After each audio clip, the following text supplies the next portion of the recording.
Dr. Fishbane is Associate Professor of Jewish Thought at JTS, where he teaches courses in the literature and history of Jewish mysticism from medieval Kabbalah to modern Hasidism. He has authored or edited 6 books. His most recent book is The Art of Mystical Narrative, A Poetics of the Zohar. I'd like to go ahead now and turn it over to Dr. Fishbane.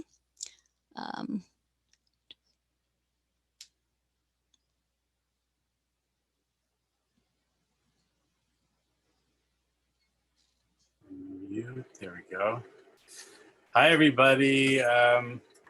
Wonderful to spend some time learning with you and to participate in this this wonderful and meaningful series, right? And in our quest for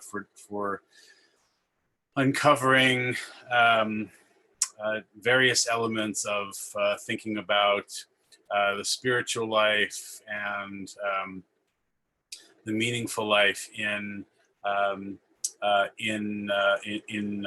Jewish sources. And today we're going to be looking at several sources from late 19th century Poland, from the Sfat Emet, or probably more correctly, the Sfas Emes. But before we get there, just some words of background as to really as to how this fits into larger questions in Jewish mysticism and in the quest for meaning in the spiritual life in Hasidism in particular. The first issue that I really want to underscore for us as we're beginning to think about this question is what I would say is a grounding feature, a grounding element of Jewish mysticism in general, and of Hasidism in particular, but kind of abstracting first to the broader question of Jewish mysticism as a way of approaching the religious life, as a way of thinking about meaning in the larger experience of reality and of the Jewish interpretation of Torah and mitzvot. So to that end, I would say that one of the very grounding elements or defining elements, as I see it, of the Jewish mystical mentality, and this applies really quite strongly to the Hasidic material that we're going to look at, is the idea that and this extends really from the mysticism of Kabbalists, of Kabbalah from the Middle Ages to the modern world, also pre-medieval mysticism. But even without getting into all of that, I think that this is to some extent an important feature that crosses the chronological lines, and that is that mysticism argues for, or mystics argue for, a cultivation of a kind of awareness and consciousness, a kind of state of mind and perception, in which things are not immediately as they seem at first glance, right? That is to say, that the mystic, as spiritual practitioner, as spiritual thinker, seeks to argue that there is a deeper level to being, a deeper stratum to reality that is not immediately apparent first glance. So that outer element of reality, which mystics and others have also associated with pshat meaning, with plain or contextual meaning of the biblical text, which we'll come back to, but also extends to how the world around us is engaged with and perceived, how we understand the very nature of our humanness, our bodies, our souls, and as I said, certainly that of the Torah and the mitzvot that flow from it. The mystic writ large seeks to argue that that all that we see at first glance, all that we see at the pshat glance, right, of perception, whether it be of the Torah or of the broader reality, is but the outer shell, is but the outer garment, the levush of truth, and but nevertheless, the garment is understood to be permeated by markers of allusions to the deeper, sacred, divine meanings that are contained in reality. As the Zohar, the great masterpiece of late 13th century, early 14th century Spanish Jewish Kabbalah says, Alma tata'a kegavna de alma de le'ela, which is Aramaic for the world below exists on the model of the world on high. That is to say that everything that I experience in this realm is for the mystics and a pointer, an allusion toward the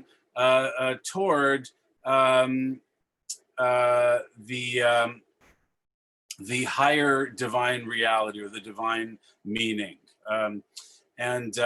so this outer level of meaning, which I mentioned as pshat, or as I mentioned before, the plain or contextual meaning, pshat, pashut, simple, straightforward, right? When we're interpreting the Torah text or the world around us, how that is understood at first straightforward glance, versus what the mystics would say is the deeper, truer meaning is sod, which means secret, but really can also be rendered more as the hidden, concealed, mysterious dimension of reality. So to some extent, in constructing meaning, in perceiving meaning, the mystics in general and the Hasidic mystics in particular navigate this balance, this dialectic between pshat and sod, between the simple or straightforward literal meaning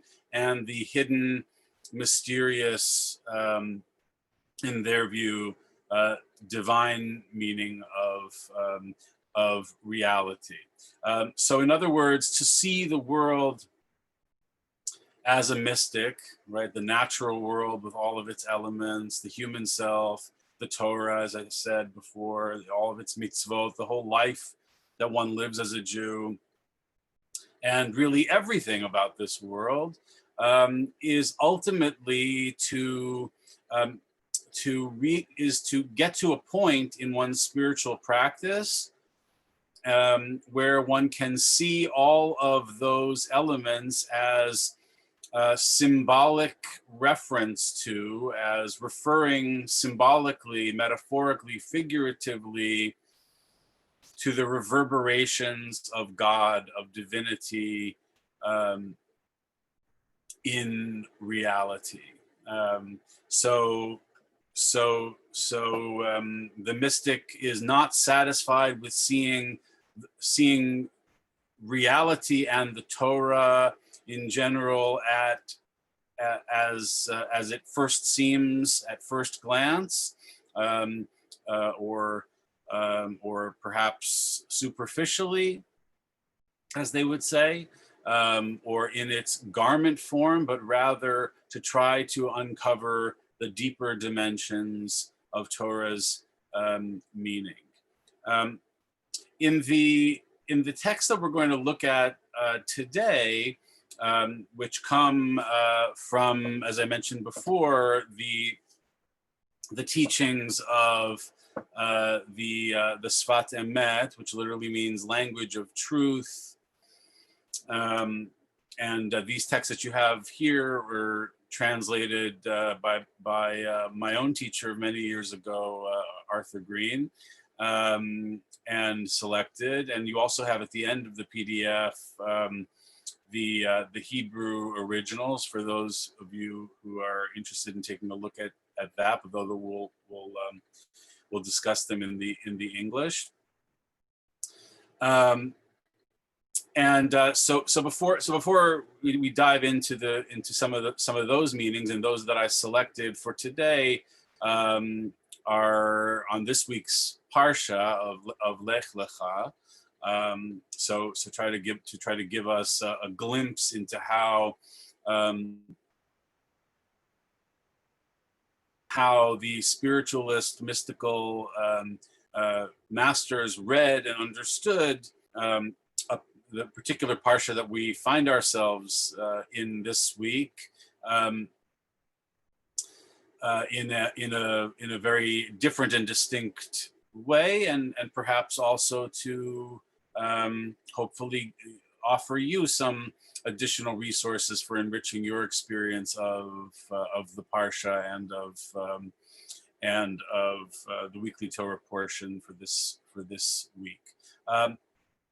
But first, just a little bit of background about who we're talking about here in this particular book, because when we're talking about the Sefer Sfat Emet, the Sfas Emes, we're talking about a work that comes actually relatively late in the history of Jewish mysticism, because mysticism has been a core, central, not eccentric, not peripheral dimension of Jewish thinking and civilization and literature throughout, I would say, the entire history of the Jewish people.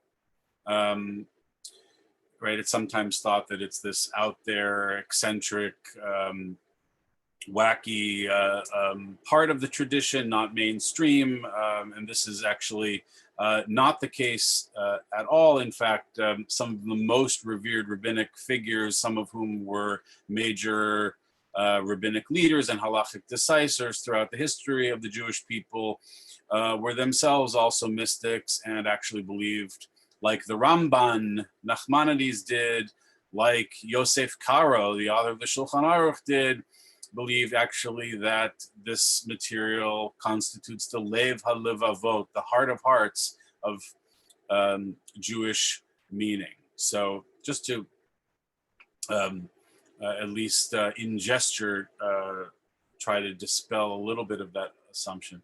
But here we're talking about a work that reflects the career of Hasidic homily making and preaching in a mystical spiritual key by a particular Hasidic Rebbe of late 19th century Poland, Rabbi Yehuda Leib Alter of Ger, Rabbi Yehuda Leib Alter of Ger, known as the Ger Rebbe of the time, who was Rebbe of Ger from 1875 until his death in 1905. Ger, or known in the Polish as Giora Kalwaria, right, the Cavalry Hill, right, which has Christian overtones, is a town not far outside of the city of Warsaw, and so to some extent he's considered in Poland. So he's considered a Warsaw mystic of important sorts, and he became enormously popular, was enormously charismatic, had many followers who used to make pilgrimages to him on on different holidays and for different Shabbatot, for different Sabbaths.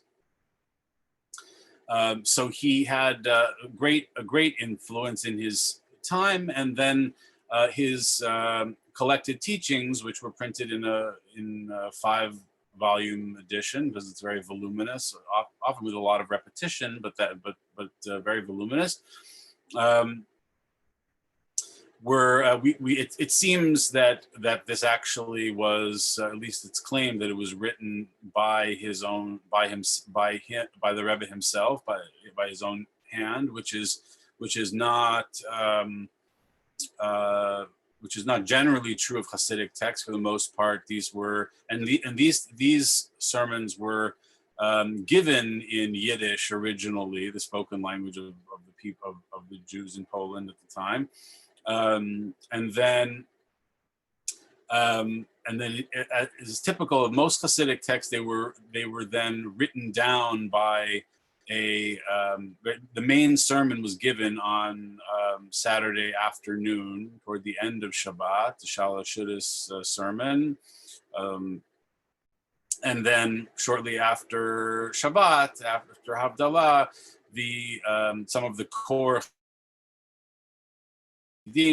students who were known as kind of the ones with the greatest memories for this would then write it down in what they called Lashon Kodesh, or the holy language of Hebrew, because that was deemed to be the most appropriate language for a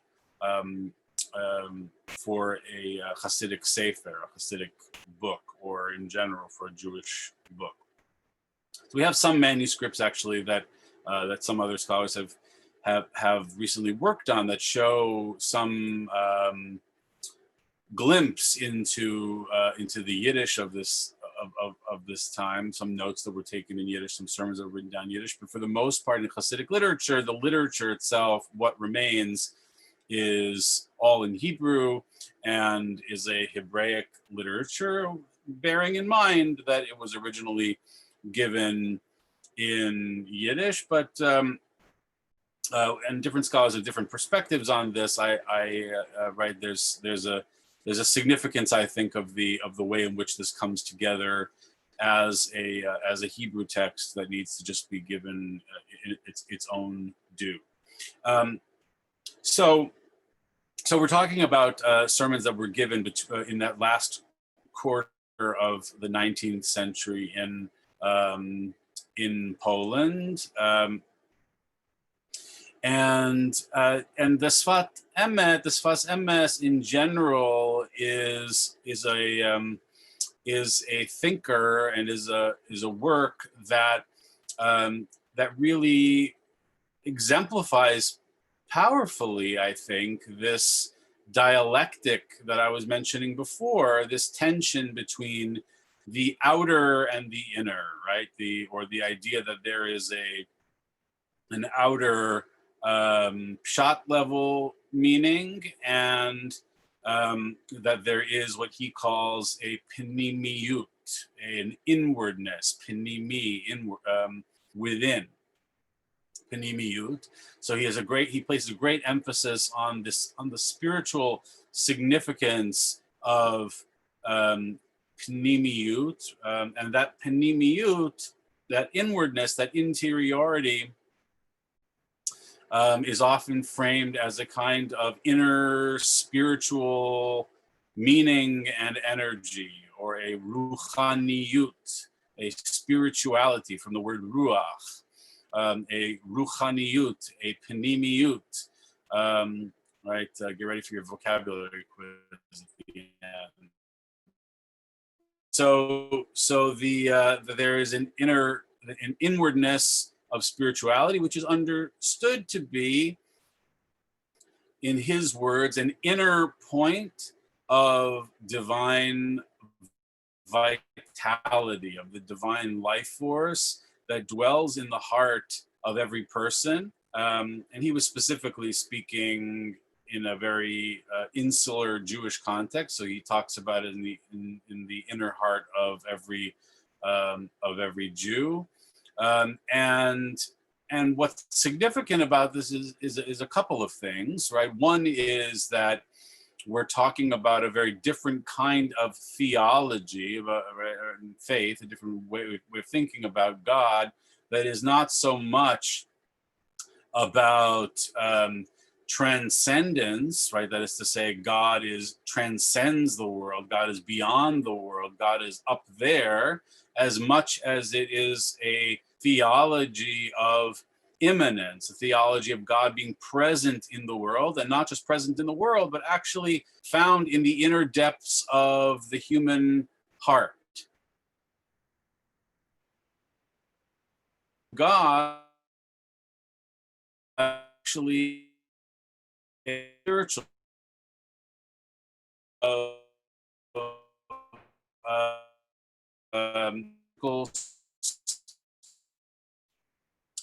where the individual quests for and discovers the divine in the inner depths um, of their heart. Also significant in understanding how the Hasidic masters read the Parsha, right? So this is a kind of in keeping with this mystical ideal of seeing beneath the surface, but also in a larger homiletical, interpretive, preaching sense, right, of reading the Bible and the Torah highly figuratively, right? So that it's not just the straightforward, plain sense meaning of the text that is understood to be the truth. In fact, they would argue that that's just the outer layer of the truth, but rather that the task becomes to read the biblical text highly figuratively. And in the case of Hasidic masters and someone like the Sfat Emet in particular, to read it with a kind of spiritual figuratism, right? Or that's to say, to read it figuratively in a spiritual key. And even more specifically, as we're going to see in a moment, to as what theorists of interpretation would say, is a kind of reading away or reading against the grain of the text in some cases, in order to yield a different kind of spiritual meaning in the text. In this case, a spiritual meaning that is about working on one's individual self to grow spiritually and often also morally, to grow in the life of piety. And as we're going to see specifically with regard to Lech Lecha, right, which is the parsha of Abraham's call and of go forth from your land and from your father's house and your birthplace and so forth, is a kind of journey. And so in this case is a kind of spiritual journey that takes place, but it's a spiritual journey that the Sfat Emet recasts as one of transforming consciousness and awareness to be able to let God in, to be able to connect to God in a different way. Let me just take a dramatic pause to drink my tea. Okay, dramatic pause concluded. So before we turn to the text that you have before you, let me just paraphrase a kind of convergence of a couple of different Hasidic teachings that relate really to this, to some of the ideas that we find here and that have been on my mind for some time, in terms of the way in which Hasidic masters reinterpret the line Lech Lecha me'artzecha, etc., right? Go forth from your land, from your birthplace, from your father's house, etc. El haaretz asher ar'eka, to the land that I will show you, right? So this is the beginning of the call of Abraham, of the journey of Abraham from his birthplace to the promised land, the beginning of the starting of the covenant with what will eventually become the Jewish people, and so forth. But to first frame this, and this is found already 100 years earlier in Hasidic teachings, and then is also found elsewhere in the Sfat Emet. Lech lecha me artzecha, right? Go forth from your eretz, from your land, is understood in the following way: that aretz or artzecha, which means land or your land, is reinterpreted as artsiyutcha, which means your mundanity or your obsession with the mundane or the superficial, right? We might say that in that sense, it's a kind of pejorative reading of Eretz. It's not so much about the sanctity of the earth and of an indwelling of God in the world, which the Hasidic masters were also very taken with, but this was a term that was very central to them, this idea of artsiyut, which means, you could literally say earthiness or landedness, but what it really means is your stuckness, right? Being stuck in superficiality, mundane concerns, in materiality and so forth, right? So the question being, how do we break forth from our sunkenness in artsiyut, in this mundane state of mind where we can't see beyond the 4 cubits, to use the Jewish terminology, or we can't see beyond the small window of what we can see around us, and we get stuck on just the outer layer of meaning, as opposed to seeing the deeper truth that lies within. Maybe a comparison is seeing beyond, right? The idiom seeing beyond the end of our own noses and so forth, right? How do we see beyond our narrowness of vision, right? We all get stuck in narrow-mindedness. We all get stuck in a certain kind of obstructed mind, right? Where we don't see the bigger picture. We don't see necessarily what's ultimately important, even at the level of our interpersonal relations with other people, in our religious lives and so forth, right? We get stuck at the superficial level of things. So the way that several Hasidic masters, including the Sfas Emes, have understood this line is Lech lecha me'artzecha, go forth from your mundane consciousness and your materialism. That doesn't just mean materialism in the sense of money and wealth and so forth, though it's that too. But it's go forth from your stuckness in superficiality. Go forth from your stuckness in mundaneness, which we all struggle with, right?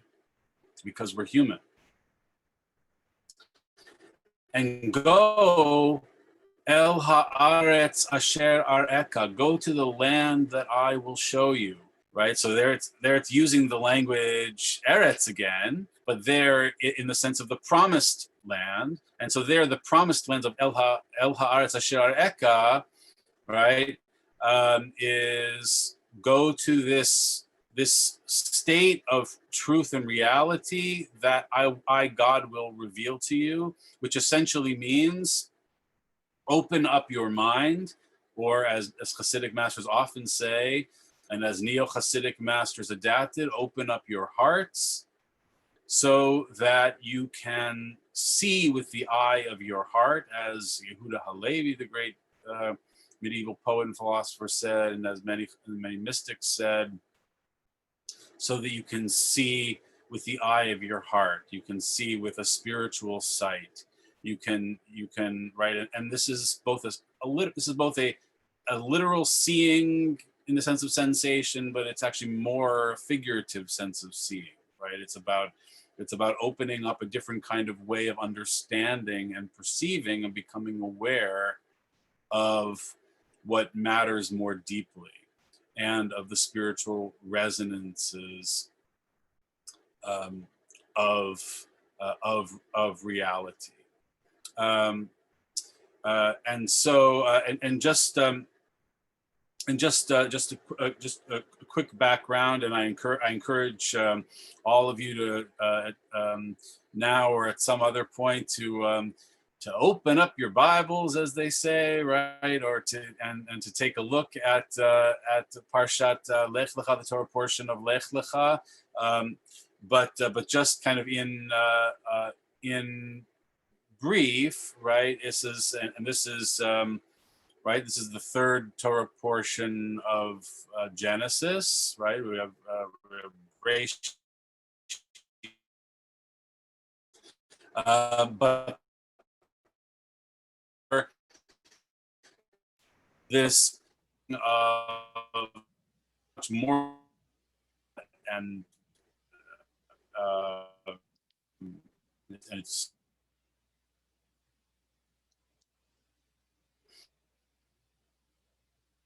the English and also Dr. Fishbane, I'm sorry, you just but it's essentially about the call.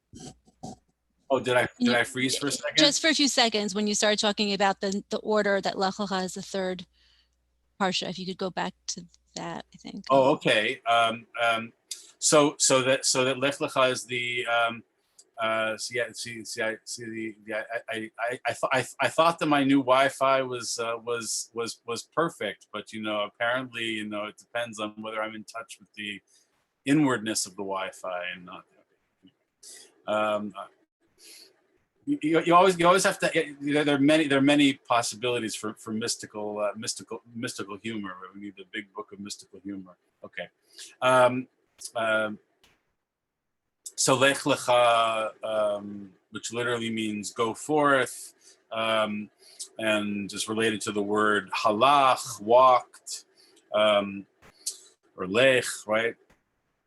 Which is the third Torah portion of the Torah of Genesis, is as I mentioned to you before, I encourage you to read through it on your own. But it's essentially, the content of it is the call of the patriarch Abraham. The call, it's the beginning of Abraham's journey to leave behind his homeland, his birthplace, and to go. He's called by God to go to the promised land, right? And much more happens in that parsha, but that's really the kind of the essence of what we're talking about. I don't want to get too sidetracked from eventually actually getting to the Sfat Emet texts, but that's the core element of what Lech Lecha is about. But I definitely encourage you to open up that Torah and take a look at that great story. But now let's look. All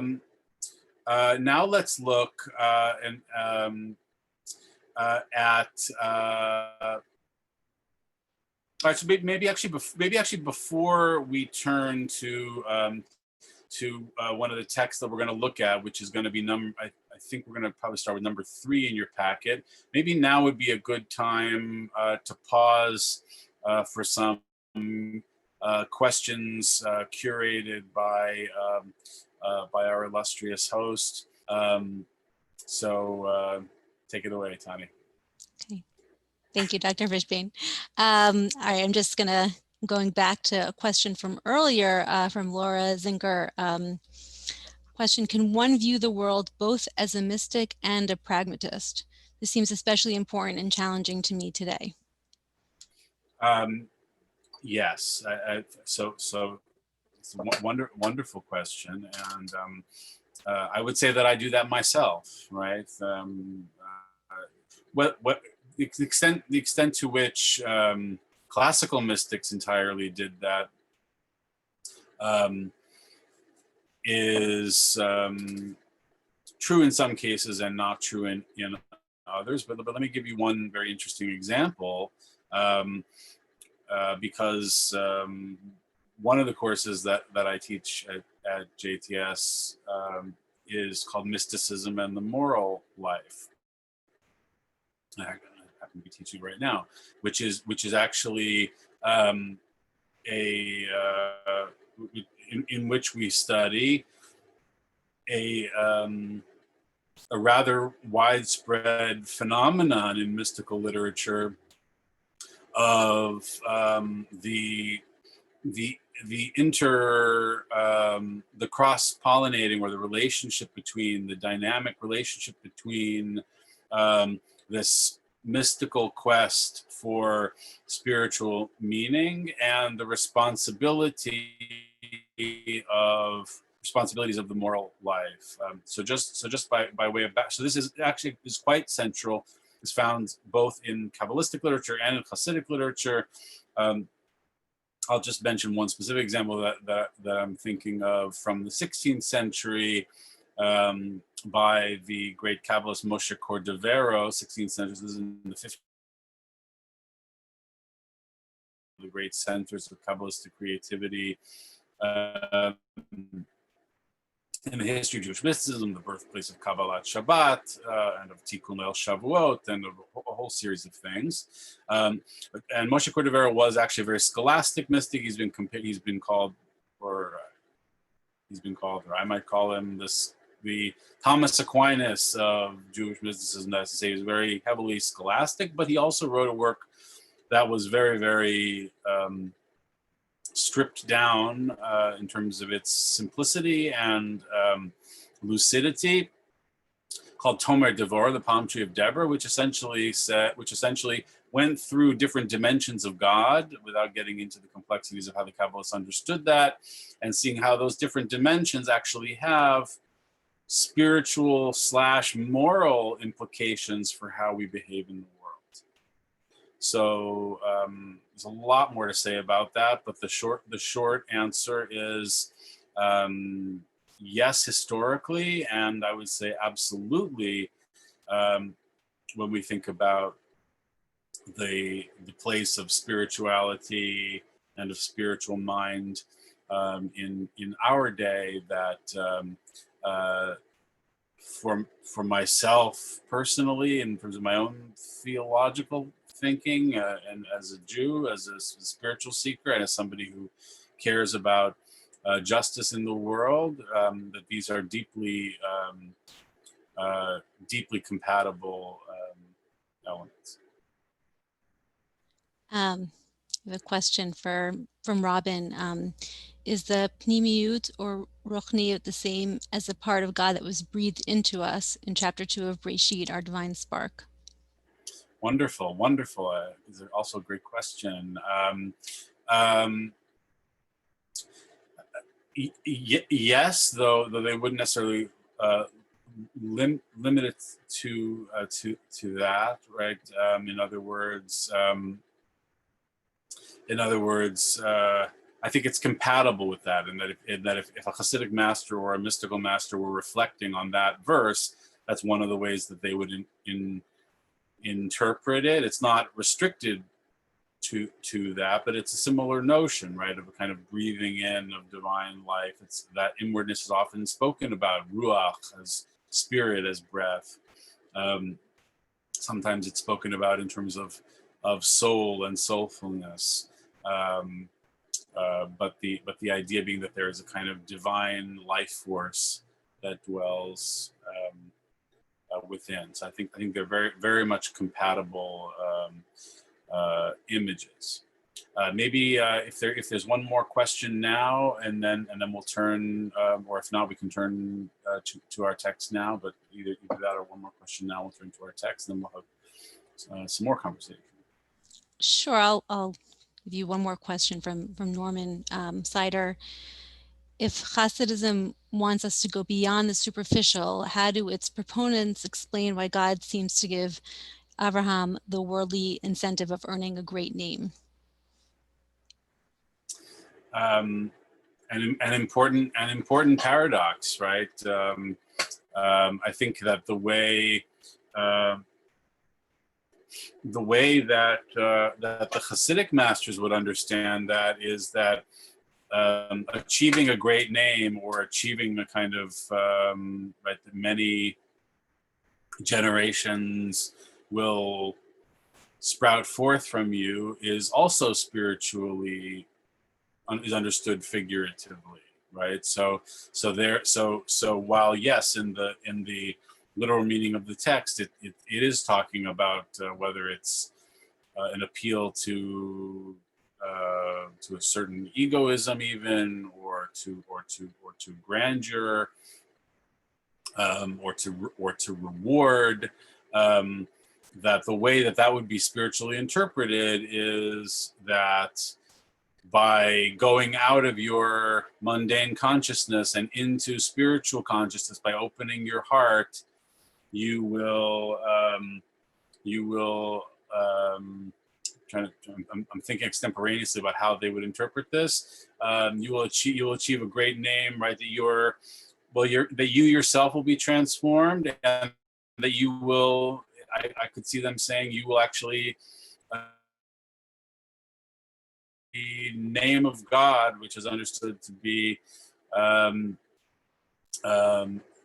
ontologically identical, right, of the same nature of being as God, that you will, not that you will become God, but that you will participate in that divine reality. In other words, that you will become transformed. So I would say that it's a very fair observation of that paradox, but I would say that that too would be spiritualized to a certain extent. So let's look at some of this now in regard to a specific text, which I think will help us understand some of this. Right. So let's turn to text number 3. Right, it says concerning the same verse and parable, and part of this also is also related to the parable. I believe he's referring to is this idea that Abraham's faith in God is comparable to a person who is walking along and sees a bira doleket in the midrash, right? Sees who sees a burning house, right? Or it's either burning house or an illuminated house, right? And some have said, well, okay, so that you need to stop. You see that the house is on fire, so to speak, right? Or the world is on fire, as it seems to be now. Then stop and ask, who is the master of this house, and what can I do to help? But in the midrashic context, bira doleket, whether it means that it's actually a flame or that it says the burning castle is said here, right? But it could also it's not that might or might not be what it means in the midrashic text. It might also mean that there is an illuminated house, and the question is, right, if that structure represents the world, then asking who is the master of this world, right? So it's a question of Abraham's curiosity about faith. That's what that is. Okay, but really more to the point now of what he's going to do with this. So the human being is called a walker, always having to go from one rung to another. So a walker in this sense, right, in the sense of the Parsha, this is also very much playing on lech lecha, right? La lechet, to walk, to go, right? So the human being is a journeyer, is a walker, always having to go from one rung to another. What that really means is kind of that we're always on a quest. We're always on a journey from and never static, right? So this is actually quite significant in terms of understanding a number of Hasidic thinkers, especially Nachman Bratslav of about 80 years before the Sfat Emet, and a number of others who talk about the centrality of the journey of a kind of pilgrimage through the world is a pilgrimage through spiritual life, a quest for God that is never ending. Always having to go from one rung to another. For habit makes things seem natural. And this sense of nature, teva, hides the inner light. And this is not a negativity toward nature on Sfat part, as much as it is a kind of aspect of his spiritual thinking that talks about a dialectical relationship between what he calls teva, natural or physical reality. It's his way of talking about the physical reality of our world, and that which is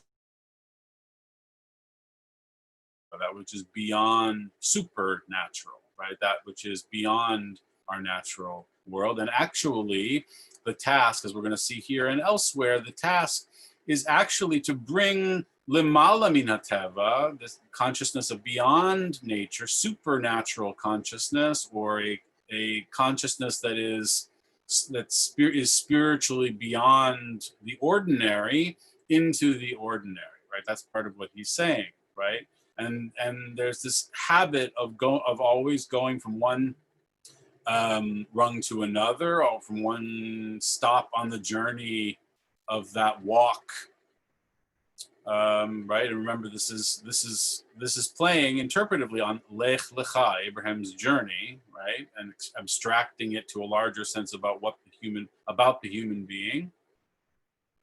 And through the habituation of things, let's put it that way, right?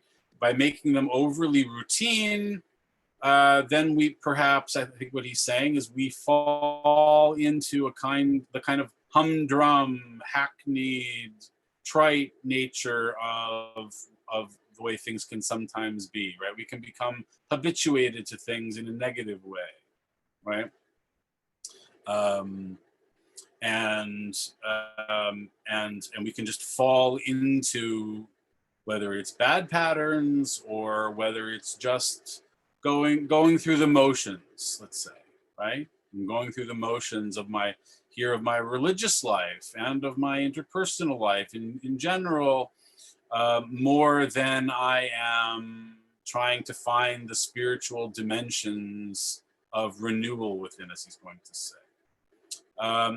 And that habituation, or that falling into a kind of deadening routine, here I'm reading between the lines a little bit, is what hides the inner light, that right, the inner, the pnimi, and light is often associated with God in the mystical texts, and proximity to light. It becomes a kind of enlightenment and illumination, right? This language is very cross-cultural, across religious traditions. It is very central in Jewish tradition, but not only. It's in a number of religious traditions, that some of which you may be familiar with. So this is true even of Torah and the mitzvot and the commandments. Right? This is a very interesting point. This is true even of Torah and the commandments. When we do them out of habit, just going through the motions, I'm just doing it because I think I'm supposed to do it. I'm just doing it because that's my prescribed routine. Not that I'm speaking out against doing the mitzvot regularly, but the question is, how do we make doing the mitzvot not just by rote, right? Because the challenge and actually the inspirational goal should be, how do we make them meaningful? How do we make them spiritually invigorating, right? So he's saying that the human being is called a walker, right? One who engages in this lech lecha, falling into habit. And when you fall into habit, perhaps unthinking or unreflective habit or uninspired habit, then the divine light is hidden, and I can't experience the illumination of that spiritual dimension of reality. And he's saying this is even true of Torah and the life of mitzvot, right? So it's not enough just to go through the life of Torah and mitzvot as habituated rote practice, but rather that I need to challenge myself to make them spiritually meaningful and divinely inspiring. Because when we do them out of habit, they become our nature, right? They become just our ordinary nature, our ordinary teba, and we forget their inward meaning.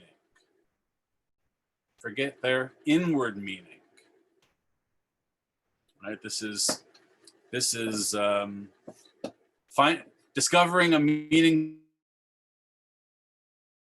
in a vivid sense, right? As a shout out to our series. Right? Therefore, we need always to seek out some new counsel. Interesting point.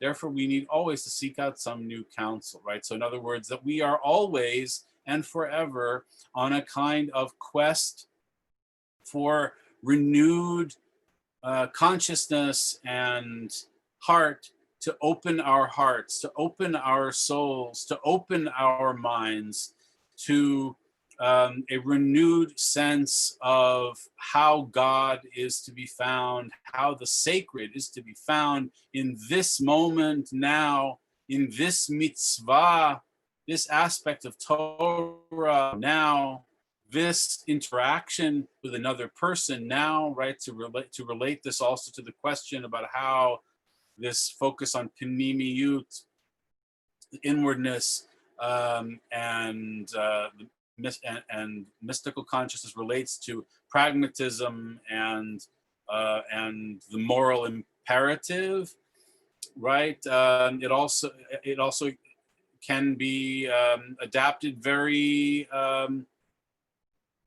very vividly, I think, to the question of moral complacency and moral urgency, right? Which I think which is part of the world we're living in right now, and and not only about our current political or climate. It's also just about the way in which we live our lives, right? That we not allow ourselves to fall into moral and spiritual complacency. This what I'm saying could easily have been articulated also by Abraham Joshua Heschel, right, in some of his famous works like God in Search of Man, Man is Not Alone, and other works. And by the way, this is tangential and not tangential, as the mystics would say. Abraham Joshua Heschel, who, by the way, when we weren't all just fragmented in Zoom, his old office was right across the hall from mine in the JTS corridor, and I always took some spiritual nourishment from that on the 6th floor, so I could feel the spiritual ghosts of Abraham Joshua Heschel and Mordechai Kaplan and a variety of other characters of old from JTS of yore, wandering about, and in any case, but to getting back to this particular point, right? So, and this in this case has to do with Torah and the commandments, but this issue of Torah and commandments, right, and their inner meaning.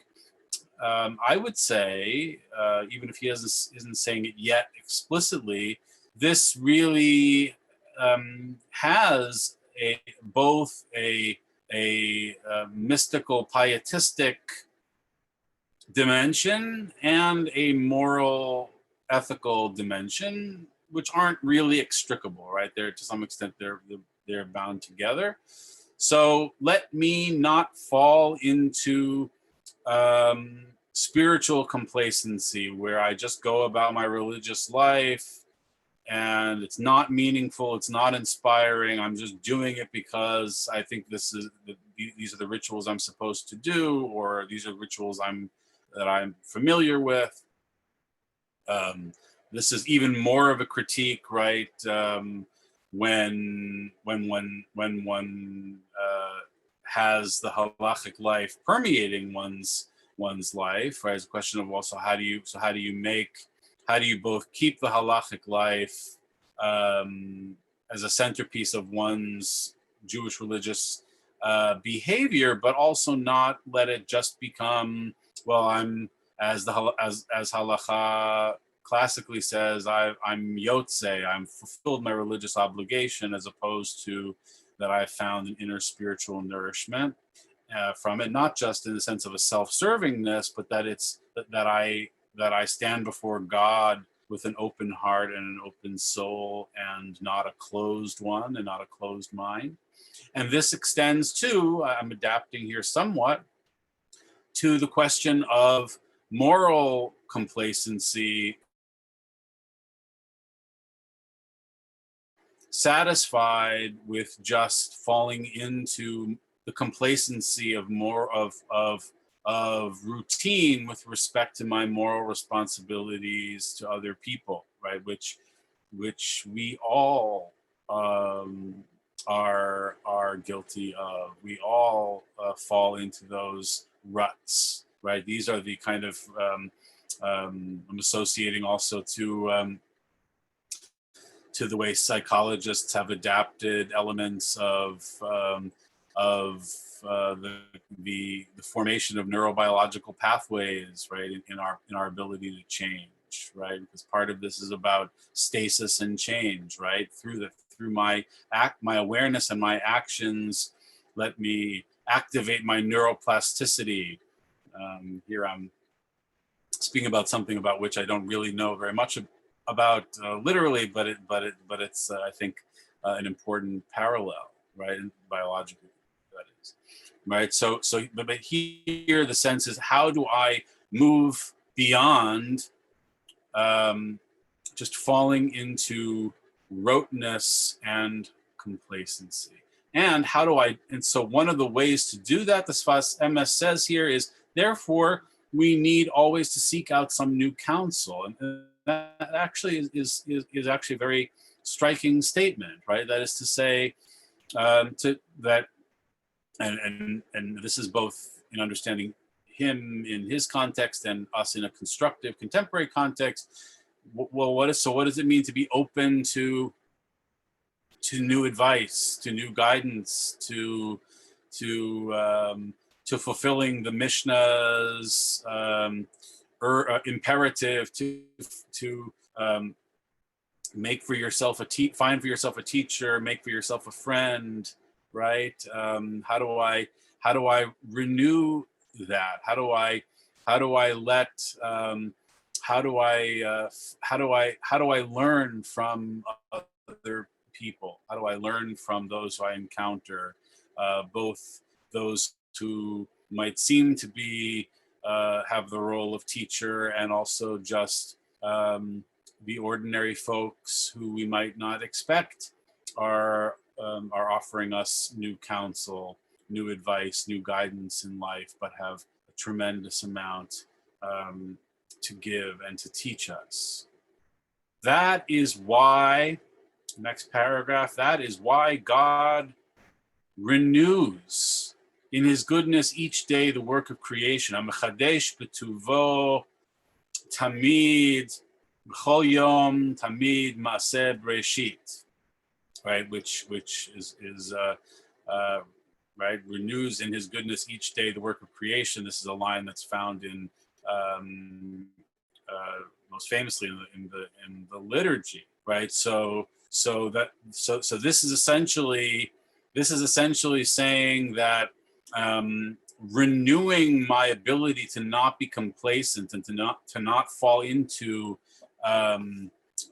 excessive habituation and superficiality is akin to the renewal of the work of creation, just as God is constantly, always and forever, every day, recreating the world, HaMechadesh Betuvo, B'chol Yom Maaseh Breshit, right? Who's creating and recreating the world each and every day. So too, let me and let my heart and my mind and my soul be recreated, be renewed each day, and that it is right. This is mechadesh, hitchadshut, renewal. Let that renewal, right, of not falling into just the patterns of habituation, let that awaken me to a new kind of consciousness, and let it be just seen as just as powerful as God's recreation of the world each and every day. God recreates the world each and every day. So too, I need to recreate my relationship to the world each and every day. I need to recreate my moral agency, imperative, and engagement with the world, my spiritual connection with God, my spiritual connection with Torah and mitzvot. They cannot be just the same old, same old. They cannot just be by rote. They have to be renewed. And it's interesting to note, I would also say, HaMechadesh Betuvo. This relates to this, to the moral piece, right? That God renews in God's goodness. So let us, and here I am being much more constructivist, let's say, theologically creating than just academically reading this passage for you. But that's okay, right? It's just as God imbues creation with tuvo, God's goodness, so too let us become awakened in our hearts. Let us become awakened in our hearts to tov again, and to the imperative to do good and to strive for the good and the just in society and in our relationships with other people, and the renewal of spiritual connection to God, that not be disconnected from that pragmatism, or even more perhaps forcefully, that moral imperative, right? So that we not be overpowered by the sense of nature, we not be overpowered by our habituation, by falling into ordinary routine and rote. And that goes for the performance of the mitzvot, our reading of the Torah. Don't think that you understand the Torah just because you've read this parsha 100 times in your life. Don't think that you understand the Torah just because you understand the words at the pshat level. But remember that there is always and forever a new meaning that is being created and recreated in your heart, to discover in the text, in the mitzvot, and also in the way in which we engage with the world, right? So we need to overpower our natural inclination to be complacent. We need to overpower our natural inclination to be complacent, so that we do not be overpowered by the sense of nature. This is the bira doleket. This is the burning castle, or the house that is illuminated. But I think it's even more powerful when we say the burning castle, right? That's to say, don't be complacent when the world is on fire in front of you. Don't be complacent when something that requires your moral intervention is on fire, right? And perhaps you know what I mean. But I think it extends far beyond just our current political moment. This world of nature and this is the burning castle, this world of nature and all that passes through it, right? This castle, this bira, from is found in Breshit Rabbah, Genesis Rabbah, one of the old midrashim, rabbinic literature. That is the world.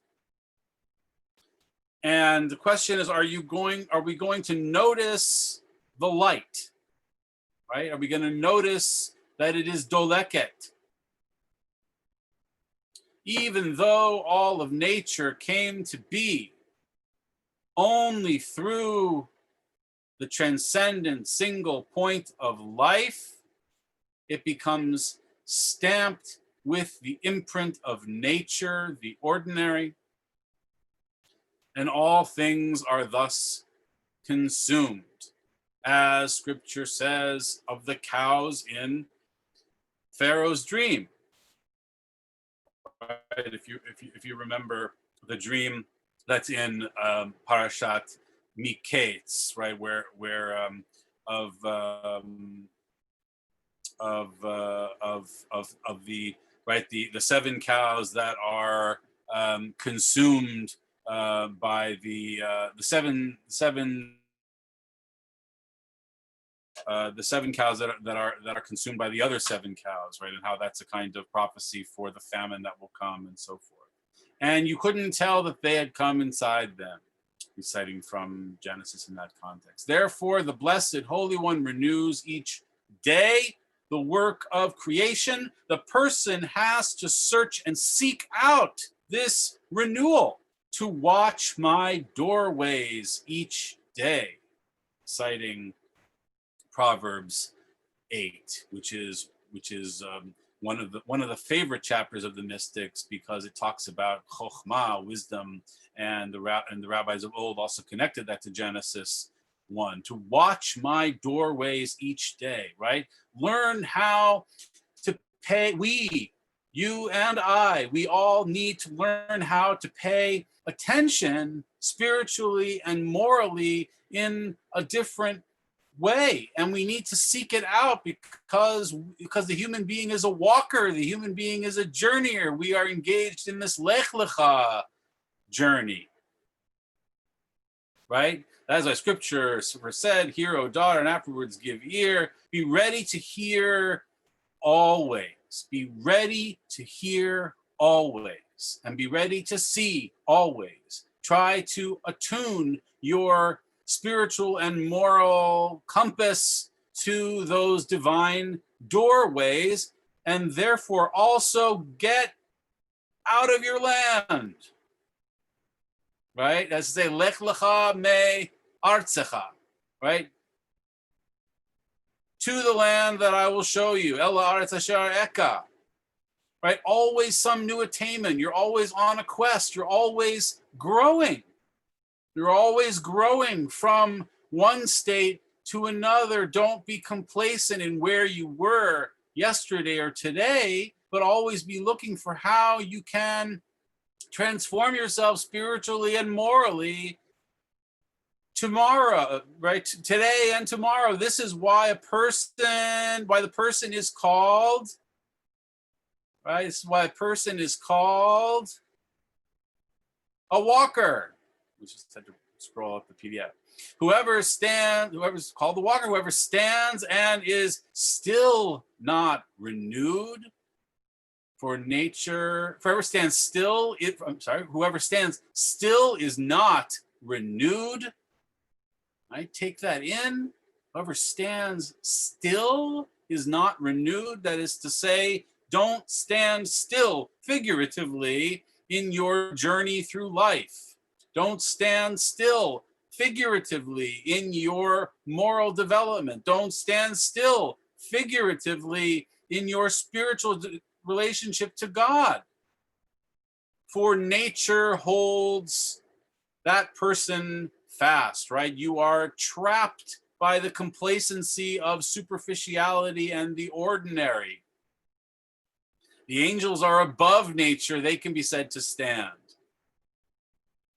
interesting statement, right? It's because the classic statement about the angels is that they stand, and they stand as if they stand on one foot and one. Right, that's why we have that's why in the kedusha part of the Amidah, we stand with both feet together like the angels. So they are above nature, okay, but the person has to keep walking. The person has to keep walking. The message of Lech Lecha is don't stop. The message of Lech Lecha is don't be complacent with what you've become used to and what you've become habituated to, but always seek to grow in your relationship to God. Always seek to grow in your relationship to other people and into the world around you and into your moral and spiritual engagement. Okay. So let's with an eye on the time, let's now pause there and because you have transcended your complacency, I know that there are probably some questions out there or thoughts or something that you're going to send through the conduit of our moderator. So without further ado, let's have some Q&A. Hey, thank you, Dr. Fishbane. An interesting comment from Laura, the idea that this kind of walking, becoming more like nature is sounds similar to mindfulness. I thought that was an interesting comment. Beautiful. I really like that. And there's actually also a strong meditative tradition coming from the Buddhist practice of walking meditation too, right? So I actually think that right on the one, so it's about it's I think it's deeply related or deeply comparable anyway to the mindfulness tradition, right? In the sense of about bringing your awareness to where you are in this moment, right? That's one of the core messages of at least adapted contemporary neo-Buddhist mindfulness, but it's true of classical Buddhism too. But it relates to, so it's both a walking meditation, right, in the sense that your lech lecha is physically as you're walking around the block, or figuratively as you're walking through your own transformation and development. Be attentive and aware of how you're doing that, and the walking to some, right, as the Sfas Emes states, and as I think compares very interestingly to the mindfulness correlation, is about be aware that you are always moving. You're forever in movement. You're forever changing, right? And you forever have the possibility to change, right? That's about the eternal possibility of teshuvah, just as to once again invoke the venerable neurobiologists, right? We have the ability to achieve neuroplasticity even into old age, right? It's easier when we're younger, but it's a lifelong process, right? How do I change the ability to change my nature, the ability to change myself is possible.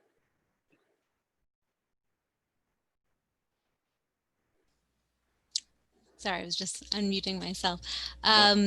Question from Emily. How does God recreate the world every day? If you can give an example, if possible, but yeah. I don't know if I can reveal that to all of you yet. I mean, right? That's a secret. No, I'm just kidding. How does God renew the world each day? This is a powerful and mysterious question, and I think that let me start by mentioning the way in which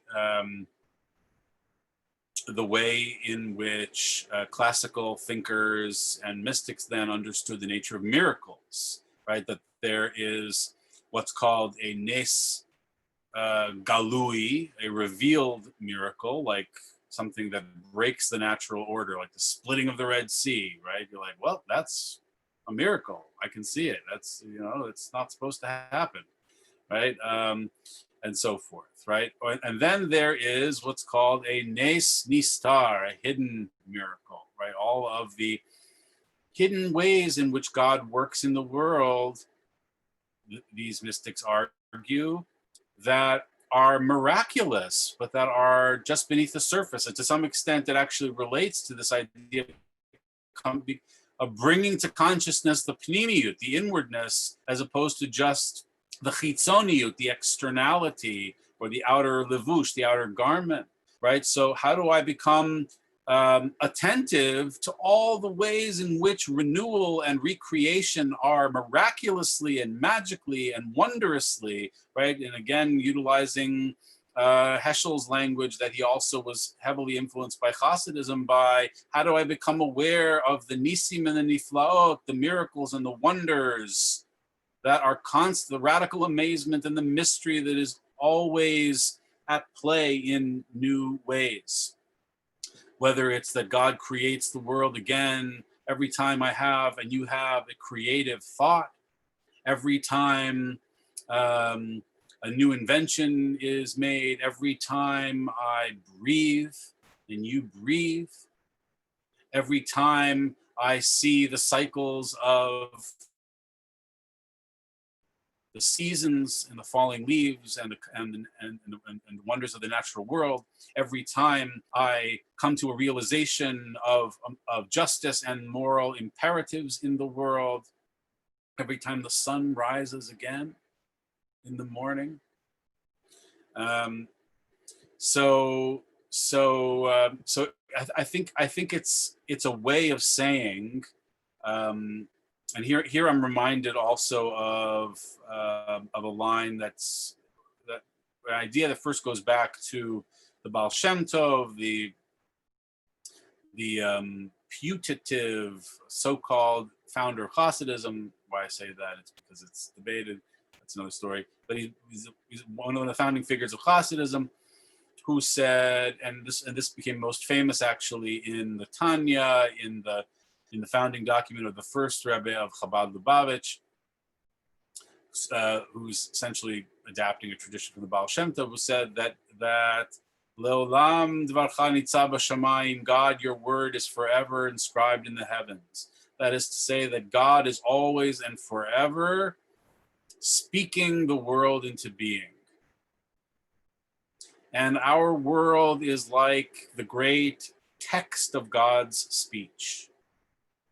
All around us, we ourselves and the world around us, that is the very sacred language of Torah and of God's creation, the Otiot Shebo Nivra'u, Shamayim V'Haaretz, the world with which heaven and earth were created. And we're there to be a pause.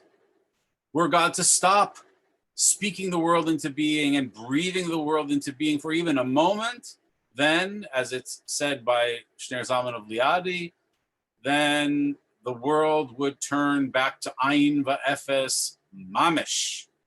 The world would turn back to nullity and nothingness truly, right? So in other words, the only reason that we're still here in moment to moment is that God is constant, is the figurative inhalation and exhalation of the divine breath, is the speech of God that is constantly recreating the world. Of course, all of these are metaphors, symbols, figurative ways of talking about it. But some have argued that the constant renewal of creation is also the long process of evolution, the long process of life and of living and dying, of birth and growth. Those are some thoughts about that, I guess. So this is just sort of a side. Oh, hold on, I'm getting another. side question from Norman Sider. If the Sfat Emet were living today, do you think he would support learning with and from Jews who identify with different streams of Judaism? Oy, if the Sfas Emes were alive today. So I would like to believe that, and I certainly believe that that there were many Hasidic masters who who certainly saw the spark of divine life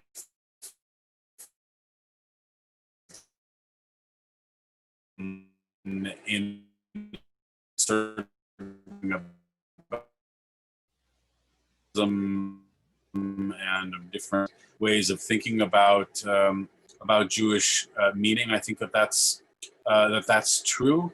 I would say that the most part of the most significant way of addressing that question is that Hasidism in particular, mysticism in Jewish mysticism in general, but Hasidism in particular has been reclaimed in some ways as one of the great reservoirs of spiritual theological language and meaning for contemporary Jews without needing to be a Hasid, right?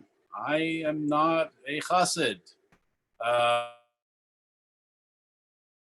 These things are spiritually enriching to me, and they can be spiritually enriching to traditional Chassid, and it can be spiritually enriching to you, right? It's been talked about that there's a difference between Chassidism and so-called neo-Chassidism, right? That is to say, being enriched by the spiritual texts and thoughts of Chassidism without being a traditional Borough Park, Jerusalem Chassid, right? That's not really the point. But interesting other point that a colleague of mine had made a while back that I think is very interesting is, well, why do we call it neo-Hasidism? It's another form of Hasidism, so it's not traditional Hasidism. It's the way in which mysticism or Hasidism has reverberated in contemporary spirituality, connected or disconnected from so-called traditional Hasidism, right? So my point is that there are tremendous spiritual possibilities for the recovery and reinvigoration of meaning, spiritual and moral and otherwise, in this literature without taking on or even affirming the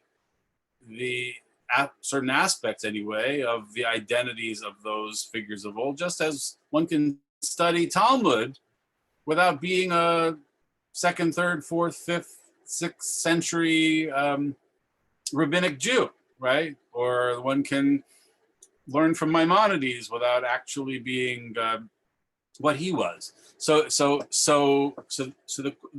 point is that this literature, like other forms of Jewish literature, are all part of your legacy, your Yerusha, your inheritance as a Jew, as a spiritual seeker, and that it can and should be a part of what can spiritually inspire you across the spectrum of how you identify within the Jewish community, or what your particular relationship is to the strictures of halacha, of how alienated you feel from those who are the so-called inheritors of the mantle of Gerach Hasidism, right? Contemporary Gerach Hasidism. These are not my peeps, as you would say, right? But nevertheless, we both share a love of the Sfas Emes. And my great-great-great-grandfather was apparently a Gerach Hasid butcher in a small town in Poland. But that's a story for another day. But so maybe this is why, it somehow found its way into my heart. I don't know. I think we're out of time, but I want to thank Dr. Fishbane so much for opening us up to these really insightful ideas in Hasidism. And I think, it's particularly interesting today when, there's more of a challenge to keep moving with the limitations that we're all experiencing. So to really keep thinking about how we can find ways to keep moving during this time, like by participating in these Zoom sessions, I think is one way, and finding different ways to kind of stay connected and keep walking, as it were. So thank you. And we hope you'll join us next week with, we'll have Rabbi Jan Urbach. We'll be talking about the Torah's take on happiness, exploring some of the questions she'll be exploring is what is the Jewish understanding of happiness as expressed in the Torah? Is the American ideal of happiness a Jewish concept at all? So we hope you'll join us next week, and thank you again. Be well, everyone. Great learning with you.